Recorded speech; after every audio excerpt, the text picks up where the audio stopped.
That Thursday morning started like any other.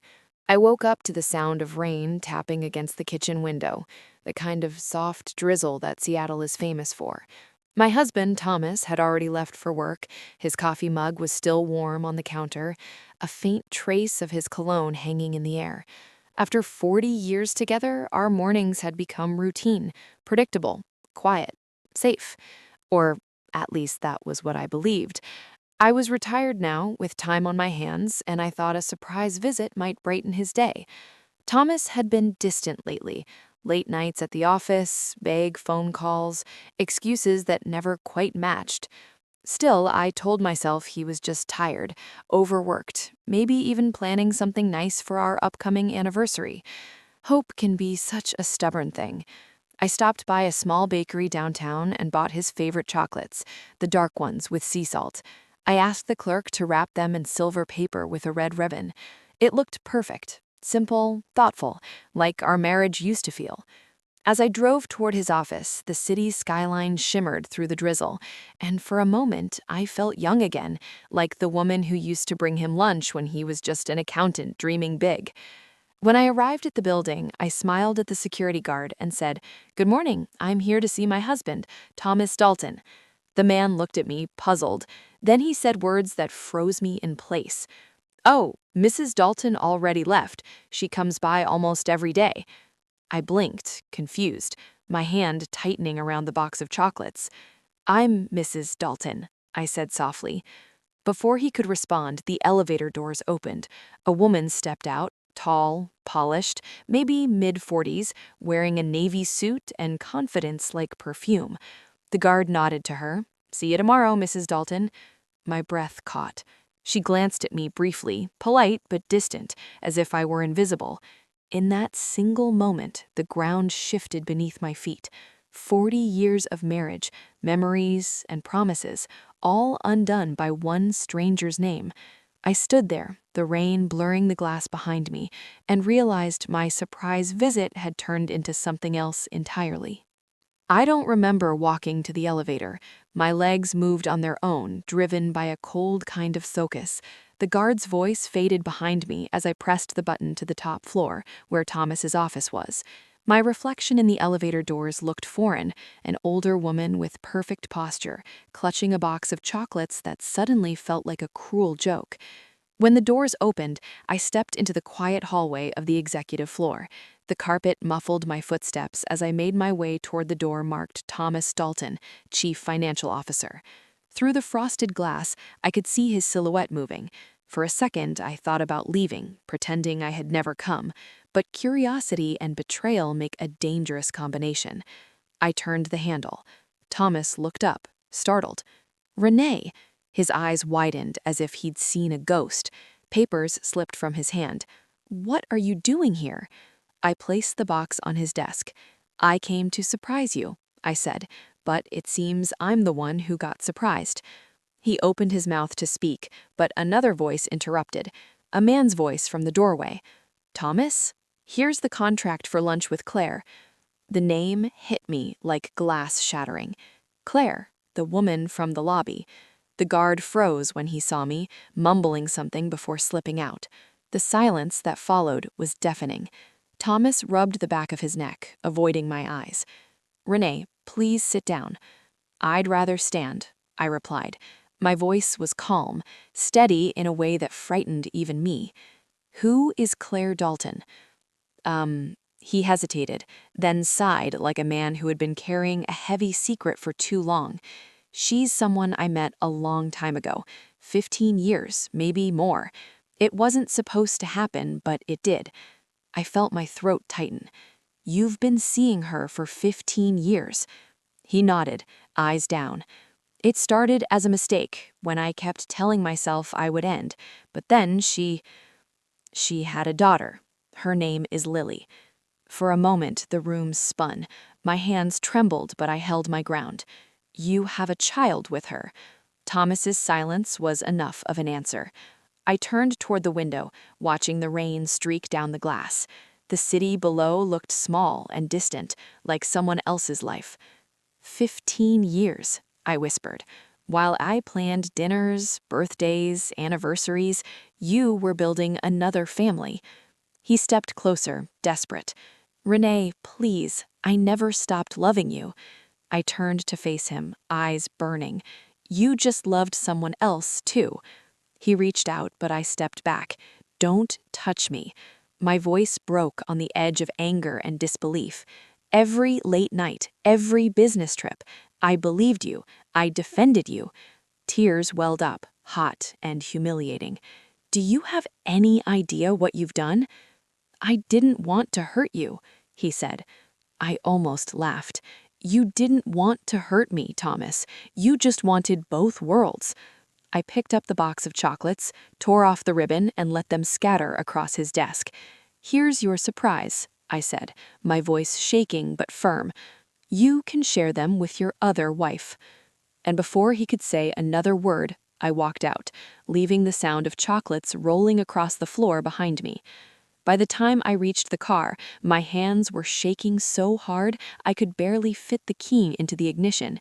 The drizzle had turned to steady rain, streaking the windshield in gray ribbons. I didn't drive home right away.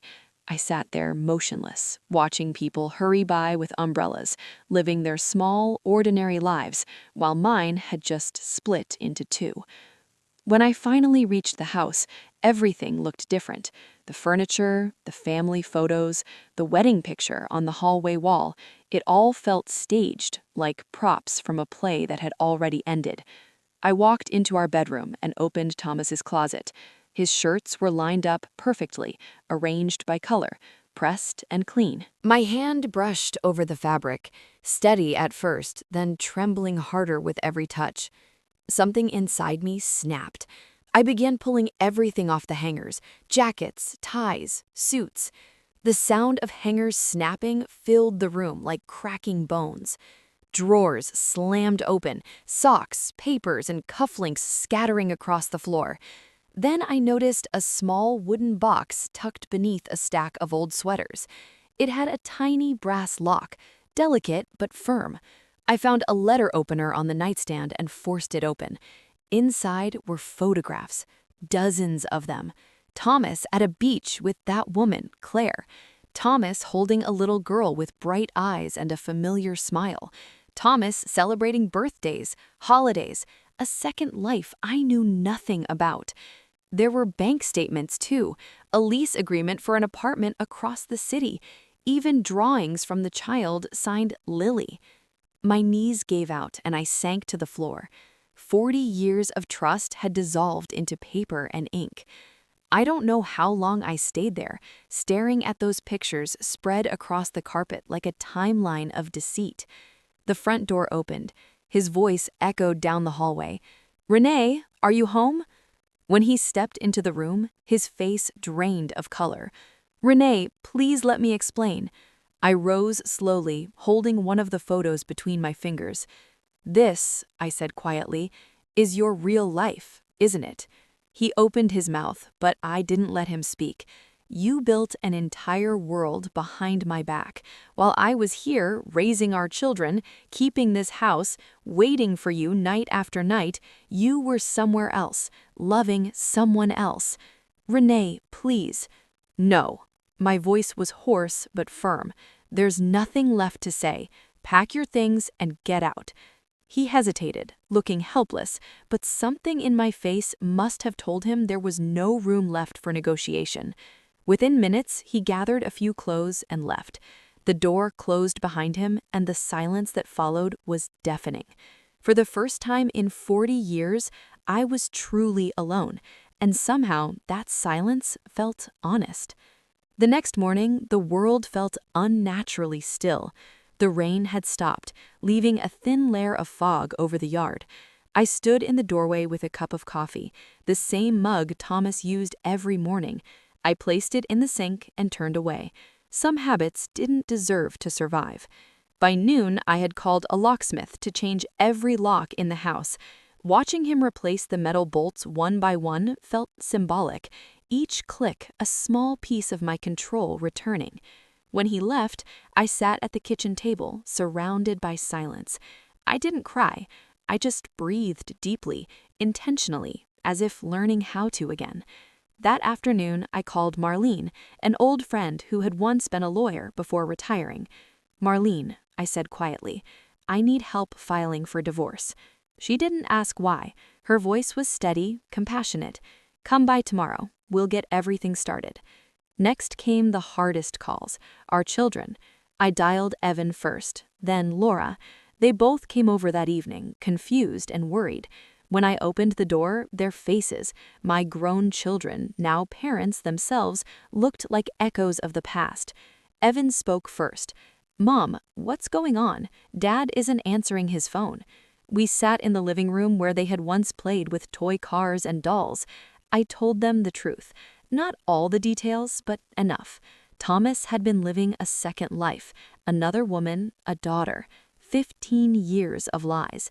The words hung in the air like smoke. Laura started to cry. Evan stood up and began pacing the room, his jaw clenched. "I can't believe this. After everything, after all these years?" "I know," I said softly. "Neither can I." Laura reached for my hand. "What are you going to do, Mom?" "I already started," I said. "I'm divorcing him. I'm done pretending we're still the family we used to be." Evan stopped pacing. "Do you need help with anything? Money, paperwork, whatever it takes?" I smiled faintly. "No, sweetheart, I just need peace." They stayed until late, refusing to leave until they were sure I was okay. After they went home, I cleaned up the empty teacups and turned off the lights. The house felt different now. Emptier, yes, but also lighter. There was no more waiting for the sound of his key in the lock, no more pretending not to notice the late hours, just me and the hum of quiet honesty. As I crawled into bed, exhaustion finally caught up with me, but beneath the ache and the loneliness, there was something else, something small but unmistakable. It wasn't happiness, not yet. It was the first flicker of relief. For 40 years, I had been Mrs. Dalton. That night, as the rain began to fall again outside my window, I whispered to myself, "I'm just Renee now." And for the first time, that sounded like enough. A week passed before the phone rang with a number I didn't recognize. I almost didn't answer, but something told me to pick up. The voice on the other end was calm, deliberate, and heartbreakingly familiar. "Mrs. Dalton?" she asked. "This is Claire Monroe. I think we need to talk." For a moment, I couldn't breathe. I should have hung up. I should have said there was nothing left to discuss, but curiosity has its own gravity, and I was too tired to resist. "Why?" I asked flatly. "What could you possibly have to say to me?" "I'm not calling to argue," she replied. "I just think we should be honest with each other. If you're willing, can we meet somewhere public?" Against every rational thought, I agreed. We met the next afternoon at a quiet cafe overlooking the bay. I arrived early, sitting by the window, watching seagulls skim the surface of the water. When she walked in, I recognized her instantly, the same woman from the office. She was younger, yes, but not by much. Her hair was perfectly styled, her posture straight, yet there was something weary in her eyes. "Renee," she said softly as she sat down, "thank you for meeting me. I'm not sure why I did, so let's not waste time. What do you want?" Claire folded her hands, searching for words. "I didn't come to defend him. I came to tell you that I know this isn't your fault, and I'm sorry." The word sorry hung between us, fragile and insufficient. I looked at her carefully. "Did you know about me?" I asked. She hesitated. "Yes, from the beginning.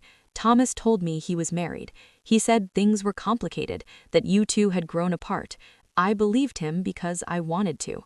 Her honesty surprised me more than her admission. "And when you had his child?" "I told him to stay with you. I didn't want to destroy a family, but things got tangled over the years. He started visiting more often.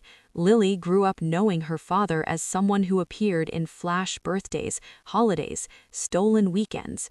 I exhaled slowly. "You built a life on the same lie he told both of us." She nodded, eyes downcast. "You're right, I did, and I hate what it's done to all of us." For the first time, I saw not a rival, but another woman trapped in the same web. We had both been lied to, manipulated by a man who wanted to be loved without consequences. After a long silence, I said quietly, "You were lied to. So were you. We just believed in the same liar." She looked up, her eyes shimmering. "I hope someday you find peace."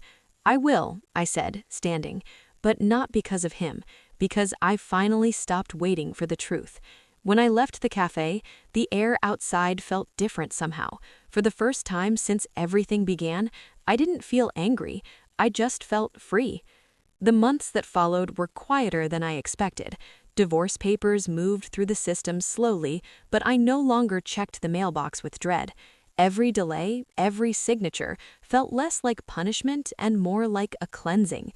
I was learning to live without the constant noise of someone else's presence. The silence no longer frightened me. It started to feel like company. I filled my days with small things at first: morning walks through Volunteer Park, fresh flowers on the kitchen table. I started cooking meals just for myself, real ones, not the hurried dinners I used to make when Thomas called to say he'd be late. In the evenings, I sat by the window with a cup of tea and a book I never had time to read. The loneliness softened into something gentler: solitude. One afternoon, I found an old box of art supplies from my teaching years: brushes, dried paints, and a half-finished canvas. I set it on the dining table and began to paint again. At first, my hands were unsure, but as colors spread across the paper, I felt something stir inside me, something that had been buried under decades of compromise. When I finished, it wasn't a masterpiece, but it was mine. Soon, I joined a local art class. Everyone there was older, like me, people trying to fill the blank spaces left behind by time. We laughed, shared stories, and painted sunsets that looked nothing like the real thing. But it didn't matter. We were creating, and that was enough. Then came photography. I bought a used camera at a thrift shop, a little scratched, but still good. I spent weekends wandering around Pike Place Market, capturing moments: vendors arranging flowers, children chasing pigeons, couples holding hands under umbrellas. Through the lens, I began to see beauty again, even in the rain. One evening, Laura called. "Mom, you sound different," she said. I smiled. Maybe I am. When I hung up, I stood on the balcony, the city lights glimmering below. For years, I had lived in someone else's story, waiting for permission to feel whole. But now I was learning something simple and profound. It's strange how losing everything can make you find yourself. The night air was cool, the sky clearing after days of drizzle. I whispered into the wind, "I'm still here." And for the first time in a long while, that felt like a promise instead of a plea. Spring arrived slowly in Seattle, soft and hesitant, like it was afraid to be too hopeful. By then, the divorce was finalized. I signed the last set of documents in Marlene's office, thanked her, and walked outside into the sunlight. The air smelled faintly of rain and cherry blossoms. For a moment, I simply stood there, eyes closed, feeling the warmth on my face. I was free, legally, emotionally, finally. A few weeks later, I went to an art exhibit downtown. My photography instructor had encouraged me to submit one of my pictures, a black and white shot of an elderly woman selling flowers. I didn't expect it to be chosen, but it was. The gallery wasn't large, just a cozy space filled with light and quiet conversation. As I walked along the displays, I heard a gentle male voice behind me. "That's a beautiful composition," he said. "You captured more than her face. You caught her spirit." I turned around and met Robert Hayes. He was in his mid-60s, tall with kind eyes and a beard that made him look like he had read every book ever written. We started talking about art, history, travel, the small joys that make life worthwhile. He told me he was a retired history professor who had taken up photography after losing his wife 5 years ago. I told him I was learning to start over. He smiled and said, "Then we're both students again." What began as friendly conversation turned into shared coffee breaks after class, long walks through the sculpture park, and evenings spent talking about everything, from Greek philosophers to bad movies. There was no rush, no pretense. With Robert, I didn't have to prove anything. I could just be Renee. One evening, after a concert at the symphony, he kissed me for the first time. It wasn't passionate or dramatic, just gentle, certain, kind. And in that quiet moment, I realized something beautiful. Love doesn't have to be loud to be real. Months passed. My children met him, and to my relief, liked him immediately.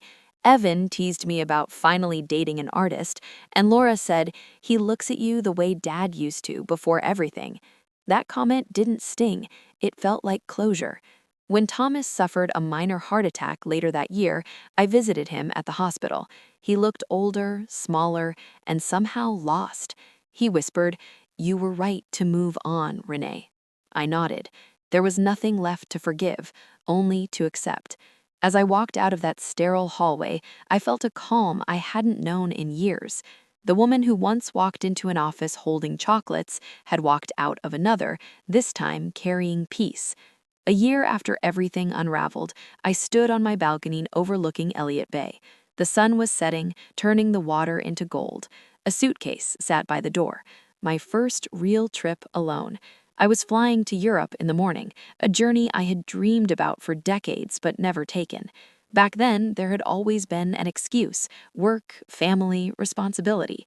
Now, there were no excuses left, only freedom. Robert would join me 2 weeks later in Paris. He insisted I go ahead, said every story deserved a solo beginning before the next chapter began. I laughed when he said that, but deep down I understood.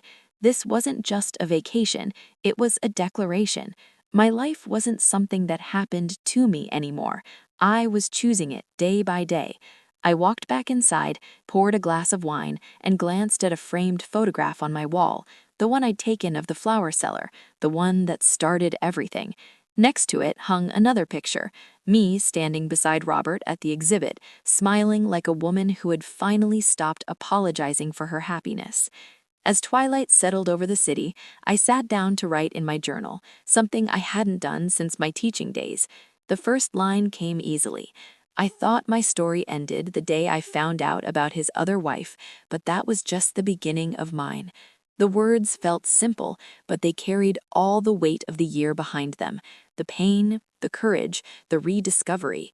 I closed the notebook and looked out at the fading light, whispering to myself, I made it. Maybe that's what healing really is.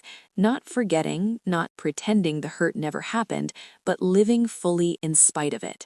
If you've ever had to rebuild your life after betrayal, know this: you're not alone. Start small, breathe, keep moving. The pain doesn't define you. What you do after does.